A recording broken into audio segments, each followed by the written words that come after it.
It's showtime, patuloy ang pamamayagpag sa kabila ng mga ibinabatong issue.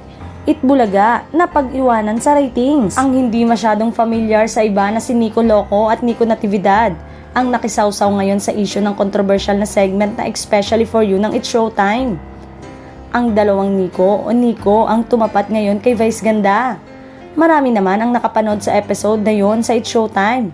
Kaya alam na nila kung saan ang galing ang pinag-usapang kontrobersya. Nakilala na natin tuloy sina Axel Cruz at Maria Christine. Nung Webes ay nagpost si Nico Natividad sa kanyang Facebook account na sinabi niyang naawa raw siya sa dalawang contestant na obvious na sina Axel at Christina. Pakiramdam niya ay trauma lang daw ang inabot sa pag-appear nila sa segment na yon. May kasunod pang post si Nico na sinabi niyang kung talagang bebeso nga ba si Axel kay Christine, hindi naman daw siguro mamanyakin na live sa television. Pero sa huling bahagi ng post nito, obvious kung sino ang pinasasaringan niya. Napa-power trip base sa experience niya umano.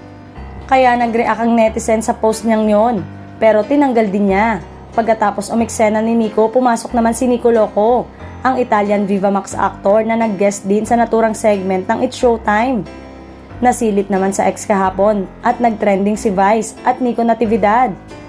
Karamihan sa mga post ay panunumbat kay Nico dahil lagi raw itong ipinagtatanggol noon ni Vice. Si Nico raw talaga ang paborito ni Vice Ganda, tapos eto pa ang ginawa sa kanya. In full force ang pagtatanggol kay Vice ng supporters nito, kaya trending pa rin siya kahapon. Sa pangyayaring ito, ang It's Showtime ang bentahe rito. Patuloy pa rin namamayagpag sa ratings at pinadadapa ng bongga ang Itbulaga sa kabila ng kinaharap na kontrobersya ng ang kabogable superstar na si Vice Ganda. Hindi pa rin binibitawan ng madlang people ang It's Showtime. Imbis na mabawasan ay lalo pang nadadagdagan ng audience ng Kapamilya Noontime Show, dahilan upang manatiling talunan at nakabulagta ang Itbulaga pagdating sa rating game at online views.